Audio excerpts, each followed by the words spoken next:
आलस्य संभव को असंभव और कर्मठता असंभवता को संभवता में परिवर्तित करती है। आज हम एक बहुत छोटा सा किंतु अत्यंत महत्वपूर्ण प्रभावकारी प्रयोग करने वाले हैं। इस प्रयोग के माध्यम से आप शब्द असंभव को अपने जीवन से, अपने शब्दकोश से सदैव के लिए विलुप्त करने में सक्षम हो जाएंगे। इस प्रयोग में उतरने से पहले आपको मैं एक छोटी सी घटना के बारे में बताना चाहूँगा। इस घटना के माध्यम से आप इस प्रयोग को ज़्यादा बेहतर तरीके से समझ पाएंगे, इसमें ज़्यादा गहरे उतर पाएंगे। घटना है मेरे एक सहकर्मी की, जो अक्सर एक बात की शिकायत किया करते थे। उन्हें इस बात का क्षोभ था कि वह एक बहुत आध्यात्मिक व्यक्ति हैं, किंतु उन्होंने शादी कर ली, उनका परिवार है और परिवार की जिम्मेदारी की वजह से आज वो अपने आध्यात्मिक साधना में अत्यधिक समय नहीं दे पाते और इस वजह से वो अपनी आध्यात्मिक चरम को प्राप्त नहीं कर पा रहे हैं। उनके पास एक कारण था, परिवार। और बोलते थे कि मैं अपने परिवार को सुखी रखने के लिए, उसे खुश रखने के लिए बहुत सा समय काम करता हूँ, ज़्यादा से ज़्यादा काम करने की कोशिश करता हूँ, मैं धन का अर्जन करता हूँ और इसलिए मैं अपने आध्यात्मिक लक्ष्य की प्राप्ति नहीं कर पा रहा हूँ। तो मैंने एक दिन उनसे एक बात कही कि यदि आप ये मानते हैं कि परिवार आपकी प्राथमिकता है, आप अपने परिवार को खुश रखने के लिए दिन भर काम करते हैं और इस वजह से आप अपने आध्यात्मिक लक्ष्य को प्राप्त नहीं कर पा रहे, तो आप उस आध्यात्मिक लक्ष्य के बारे में भूल जाइए। जिस चीज़ को आप सोचते हैं कि आप करना चाहते हैं किंतु आप उसे कर नहीं रहे हैं, आप उसे करने के को अपनी प्राथमिकता नहीं मानते, उसे भूल जाइए और उस काम पर फोकस करिए जिसे आप करना चाहते हैं। आप अपने संस्था के सर्वोच्च पद पर पहुंचने की कोशिश करिए। आप वहां पहुंचकर कुछ अच्छा काम करिए और अपने सहयोगी के लिए अच्छा काम करिए, अपने परिवार के लिए अच्छा काम करिए। ये सुनने के बाद उनका उत्तर था कि सर्वोच्च पद पर जाना भी मुश्किल है। तो मैंने कहा सर्वोच्च पद पर जाना मुश्किल है, उसके लिए आपको बहुत सारा कुछ काम करना पड़ेगा। तो आप एक काम करिए कि अपनी आय को 3 गुना कर लीजिए, इससे भी आप अपने परिवार की ज़्यादा सहायता कर पाएंगे। इसके लिए भी उनका उत्तर था कि नहीं, ये भी मुश्किल है, एकाएक अपनी आय को 3 गुना करना यह भी एक कठिन कार्य है। तो फिर मैंने उनसे कहा कि आपके लिए सिर्फ आध्यात्मिक साधना में उतरना ही कठिन कार्य नहीं, आप जो कर रहे हैं उससे कुछ अलग करना ही आपके लिए कठिन कार्य है। उसी काम को असंभव मानते हैं। उसके बाद मैंने उस चर्चा को ज़्यादा आगे नहीं बढ़ाया, परंतु उससे मैं एक निष्कर्ष पर पहुंचा और जिससे इस प्रयोग की उत्पत्ति हुई, मैं कहूँगा। चलिए इस प्रयोग में उतरते हैं। इस प्रयोग को करने के लिए सबसे पहले हमें क्या करना है कि हमें अपनी जगह पर बैठ जाना है और अपनी आंखें बंद करनी है। इसके बाद मैं आपसे कुछ प्रश्न पूछूंगा। उन प्रश्नों के उत्तर आपको अपने मन में सत्यता से, ईमानदारी से देने हैं और उसके बाद में हम एक निष्कर्ष पर पहुंचेंगे और यही इस प्रयोग का अंत होगा। तो कृपया बैठ जाएं, अपनी जगह पर बैठ जाएं और अपनी आंखें बंद कर लें।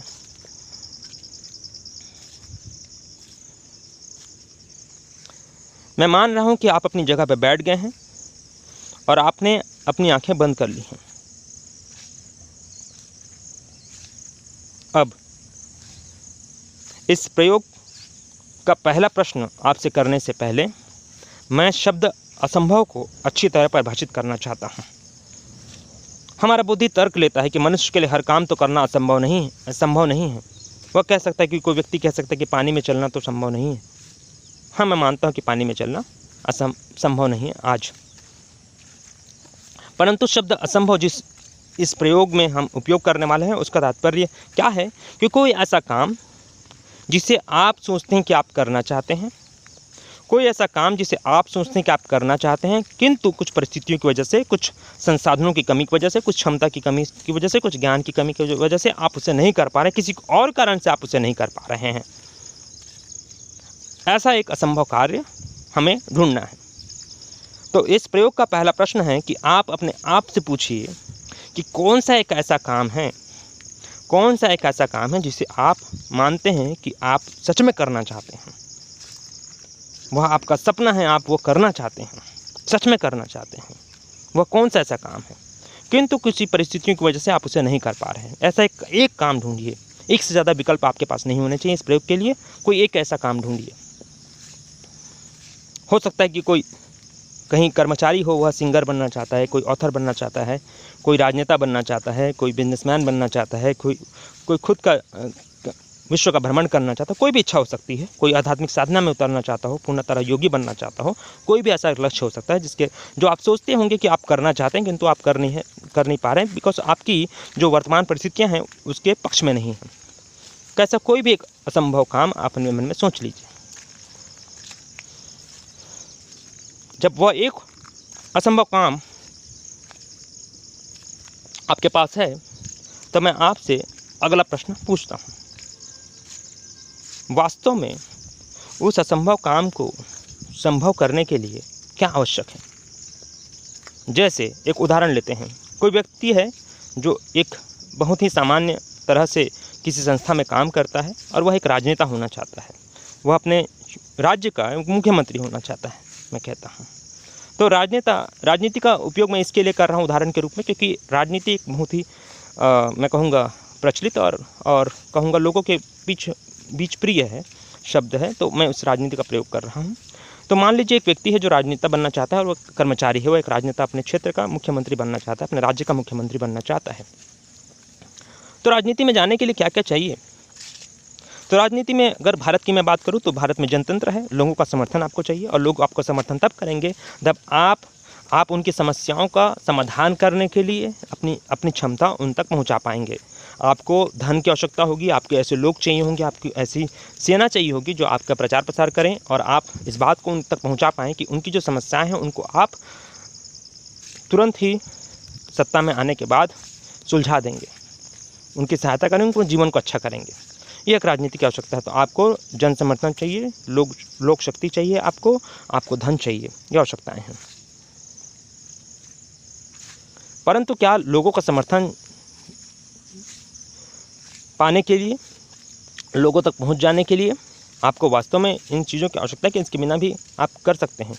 ये अगला प्रश्न है आपसे। हो सकता है कि व्यक्ति जो जन प्रचार अपना करना है वह रुपये और पैसे के माध्यम से 1 साल के अंदर कर ले। आप बिना रुपये और पैसे के 10 साल अपना जीवन का देकर कुछ अच्छा काम करके लोगों के सामने एक छवि अपनी निर्मित कर सकते हैं और इस वजह से लोग आपको पसंद करेंगे, आपके काम को देखकर आपके नाम को जानेंगे और आपको अपना जनप्रतिनिधि स्वयं चुन लेंगे। आपको चुनाव में खड़े होने की भी आवश्यकता नहीं होगी। यह भी विकल्प संभव है। फिर क्या बात है कि आपने पहले कारण को मान लिया था कि मेरे पास रुपये नहीं है, मेरे पास धन नहीं है, मेरे पास जन समर्थन नहीं है, मेरे पास इतनी शक्ति नहीं है, मुझे परिवार की जिम्मेदारी है, इसलिए मैं राजनेता नहीं बनना चाहता। वो कारण गलत था। और वो कारण क्यों गलत था?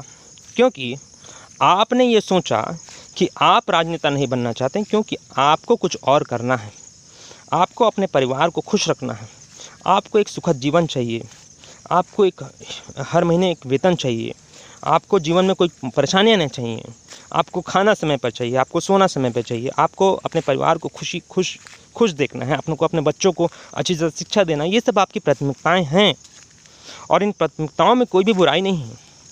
हाँ, ये मैं मान सकता हूँ कि इन प्राथमिकताओं के लिए कार्य करते समय आपको कुछ परेशानियों का सामना करना पड़ता है, उनसे आपका मन विक्षिप्त होता है कभी कभी और आप सोचते हैं कि ये सब छोड़कर मैं कहीं निकल जाऊँ, मैं सन्यासी क्यों ना बन जाऊँ। इस तरह की भावना आपके अंदर आती है, पर वो वास्तविक नहीं है। आप जो जीवन जी रहे हैं वही आपकी पहली प्राथमिकता होती है और जो जीवन मैं नहीं जी रहा हूँ वो मैं सिर्फ अवधारणाएँ होती हैं मेरी।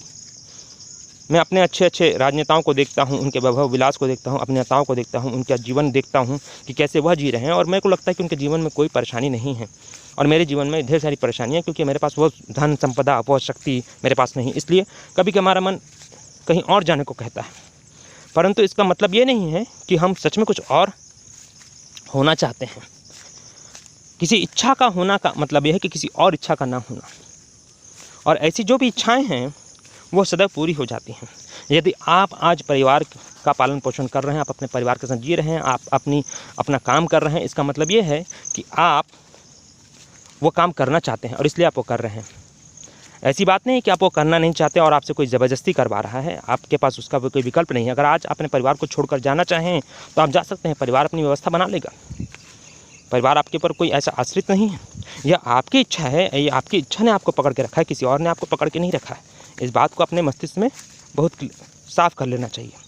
और इस बात पर इतना मैं जोर क्यों दे रहा हूँ, क्योंकि क्योंकि इस वजह से होता क्या है कि जब आप बहुत सी इच्छाओं से घिरे होते हैं कि आप ये करना चाहते हैं, वो करना चाहते हैं, इसकी वजह से आप अपने जो वर्तमान में जो काम होते हैं उन पर पूरे ध्यान से उतर नहीं पाते। आपका दिमाग कहीं और होता है और आप कुछ और करने की कोशिश कर रहे होते हैं, और इससे आप गलतियाँ करते हैं। उस काम का आनंद तो आप ले ही नहीं पाते, उससे गलतियाँ करते हैं, आपको दंड भी मिलते हैं। आप अपने जिस काम पर लगे होते हैं उस काम पर आप उतनी अच्छी उन्नति नहीं कर पाते, अच्छा तरह से परफॉर्म नहीं कर पाते हैं। तो इसीलिए मैं इस बात को कहूँगा कि आपका जो उत्तर था कि आप क्या करना चाहते हैं, यदि आप वास्तव में वो करना चाहते हैं तो फिर आपके अंदर कोई और इच्छा नहीं होनी चाहिए। आप सब चीज़ों को उस चीज़ के लिए छोड़ने के लिए तैयार होनी चाहिए, कोई और आपकी प्राथमिकता नहीं होनी चाहिए। प्राथमिकता और आपकी सर्वप्रथम मुख्य प्राथमिकता में फ़र्क होता है। जो सर्वप्रथम मुख्य प्राथमिकता होती है उसे व्यक्ति जीता है, उसे वह करता है, और जो प्राथमिकता उसे लगती है उनके बारे में वो सोचता रहता है, परंतु वह करता कुछ नहीं। यह ऐसे ये जो अनावश्यक जो विचार हैं हमारी ऊर्जा लेने वाले होते हैं। वो हमारी अत्यंत जो सोचने से मनुष्य अपनी सबसे ज़्यादा ऊर्जा को बेकार करता है, बर्बाद करता है सोचकर। तो हम बिना कारण जिन चीज़ों के बारे में दिन भर सोचते रहते हैं, जिन राजनेताओं के बारे में हम सोचते रहते हैं, स्वप्न देखते रहते हैं कि मैं ये हो जाऊँ, मैं वो हो जाऊँ, ये सारी चीज़ें अगर आप सच में उस मार्ग में नहीं हैं, सच में वो काम अगर आप नहीं कर रहे हैं तो आपकी प्राथमिकता है नहीं, इसके बारे में सोचना छोड़ दीजिए। उस पर अपना समय बर्बाद मत करिए। जो काम आप कर रहे हैं वो एक काम ही अच्छे से करिए, और उस काम के द्वारा आपको अपने जीवन में सुख भी मिलेगा, आनंद भी मिलेगा, और जो चीज़ें आपको चाहिए आप उस काम में प्रगति करके वो प्राप्त कर लेंगे एक न एक दिन। तो मेरा अंत में यही कहना था कि अगर आप सोचते हैं कि आप कोई काम असंभव मानते हैं, आप वो करना चाहते हैं किंतु वो असंभव है आपके लिए, एक बहुत ही गलत अवधारणा है। आपका आलस्य है, आपको भय है, अपने पास जो चीज़ें हैं वो छूट जाने का, आपके अंदर डर है, आपके अंदर उतना साहस नहीं है, इस सत्य को स्वीकारें। एक ऐसी बात है कि जो व्यक्ति एक बीमार है, कमज़ोर है, वह मान ले कि हाँ आज मैं कमज़ोर हूँ, तो कम से कम इस सत्यता के बाद में वो अपने जीवन को अच्छा करने के लिए कुछ काम करने की जगह तो रखता है, अपने आप को सुधारने की कोशिश तो करेगा, और उस बीमारी का इलाज तो करेगा। परंतु शब्द असंभव है इसका मतलब क्या होता है कि आप सोचते हैं कि आप कर सकते हैं, किंतु परिस्थितियां ऐसी नहीं हैं, क्योंकि आपका वातावरण ऐसा नहीं है, आपके पास सहयोग नहीं है, इसके लिए आप नहीं कर रहे हैं। ये कहकर आप अपनी कमजोरी को छुपा रहे हैं। तो अंत में यही कहूँगा कि आप अपने सत्य को स्वीकारें कि सर्वप्रथम आपकी प्राथमिकता क्या है, इस बात को आप जानें। उस प्राथमिकता को स्वीकारने के बाद दूसरी प्राथमिकता करें कि अगर आपकी प्राथमिकता वो है जो आज आप नहीं कर रहे हैं और आप करना चाहते हैं, वही आपकी प्राथमिकता है, इसका मतलब ये है कि आप के अंदर उतना साहस नहीं है, आपके अंदर उतनी श्रम करने की क्षमता नहीं है। उसे बात को स्वीकार करें कि आप आलसी हैं, आप डरपोक हैं, आपके अंदर वो क्षमता नहीं है। आप और इस बात को कह के अपने आप के भीतर नकारात्मक लाने की आवश्यकता नहीं है। कमज़ोर होना कोई नकारात्मक नहीं, कमज़ोर होना और फिर कमज़ोर से साहस को प्राप्त होना एक अच्छी बात है। इस तरह से इस बात को स्वीकार करें कि आप जो करना चाहते हैं वो उसकी क्षमता आज आपके पास नहीं है, तो उस दिशा में काम करें, वैसे निर्णय लें, उस दिशा में आगे बढ़ें, और फिर आप जिस काम को असंभव मानते हैं वह भी संभव होगा ही, अगर वह आपकी पहली प्राथमिकता बन जाए। अगर आप उस सत्य को स्वीकार लें कि आपके अंदर क्षमता नहीं है, परंतु क्षमता के लिए आप काम करने को तैयार हैं। तो इस तरह से यह जो शब्द असंभव है, इस शब्द असंभव की आड़ लेकर अपनी कमजोरी को छुपाना कोई अच्छी बात नहीं है। इससे व्यक्ति सदैव जो है वही रहता है, उसके अंदर कोई परिवर्तन नहीं होता, वह कोई ग्रोथ नहीं करता, कोई जीवन में उन्नति नहीं करता। तो सत्य एक ऐसी चीज़ है, सत्य एक ऐसी शक्ति है जो आपको ट्रांसफॉर्म करने की, आपको बदलने की ताकत रखता है। तो आप सर्वप्रथम शब्द असंभव को अपने शब्दकोश से सदैव के लिए विलुप्त कर दें। आप माने कि आपके लिए कोई काम असंभव, बिकॉज आप उसको करना ही नहीं चाहते, वो आपकी इच्छा ही नहीं है। ऐसा हो ही नहीं सकता कि व्यक्ति की कोई इच्छा हो और वो पूरी ना हो। व्यक्ति की वही इच्छाएं पूरी नहीं होती जो उसकी प्राथमिक इच्छाएं नहीं होती। इच्छाओं के साथ कुछ और इच्छा का होना मतलब कि उस प्राथमिक इच्छा का ना होना है। जब आपके साथ बहुत सारी इच्छाएं होती हैं, आप कोई भी इच्छा पूरी नहीं कर पाते, बिकॉज आपका फोकस कहीं पर होता नहीं। तो आप इस बात को मानें कि अपने प्राथमिक इच्छा को जानें कि आपकी प्राथमिकता क्या है जीवन की। अगर आपकी प्राथमिकता जो है उसे करने के लिए आपके पास क्षमता नहीं है, तो फिर उस दिशा में आगे बढ़ें और उसे पूरा करें। यह असंभव है, मैं करने की क्षमता है, पर मैं किसी और को कारण बनाना बंद करें। कोई और कारण है ही नहीं। आप लोगों पर निर्भर हैं, लोग आप पे निर्भर नहीं होते। अगर जो व्यक्ति कोई सपना देख रहा है और सोच रहा है कि इस सपना में अपने परिवार के कारण नहीं देख पा रहा हूँ, परिवार पर आप निर्भर हैं, आपके ऊपर परिवार निर्भर नहीं। अगर आप आज नहीं होंगे तो परिवार को अगर जीना होगा, वो अपना जीवन यापन करेगा कैसे भी। तो इन चीज़ों का आड़ लेना आदमी बंद करे, अपने आप से झूठ बोलना बंद करे। अननेसेसरी ये जो चीज़ें हैं जिनके बारे में वो दिन भर सोचता रहता है कि मैं ये करना चाहता हूँ, मैं वो करना चाहता हूँ, पर मैं कर नहीं पा रहा हूँ बिकॉज किसी और कारण से, इन बातों का सहारा लेना बंद करें। और जब वो इस बात को स्वीकार लेता है कि हाँ सच में कुछ क्षमताएं मेरे अंदर नहीं है, व्यक्ति जिस चीज़ को जान लेता है उस चीज़ के लिए वह एक सकारात्मक रूप से काम करता है और अपनी उस क्षमता को अपने अंदर कहीं ना कहीं पर उस क्षमता को अर्जित करता है, वह क्षमता अपने अंदर डेवलप करता है। तो यही इस प्रयोग का उद्देश्य था कि आप अपने सत्य को स्वीकार करें, अपनी प्राथमिकताओं को जानें और उस प्राथमिकता को जिएं आनंद के साथ में। इसके बजाय कि आप कुछ और कर रहे हैं और कुछ और हो जाने की मेरा आनंद मुझसे दूर है कि काश मैं कुछ और कर पाता, इस तरह की भावनाओं से अपने आप को मुक्त करें, विचारों को कम रखें और जीवन का जो आप कर रहे हैं उनका आनंद आप ज़्यादा लें। इससे आपका जीवन एक सही दिशा में आगे बढ़ेगा, आप एक तनाव मुक्त जीवन जी पाएंगे और जो आप काम कर रहे हैं उसमें आपकी दिन प्रतिदिन निरंतर प्रगति होगी। इसी आशा के साथ मैं अपनी वाणी को विराम देता हूँ। धन्यवाद।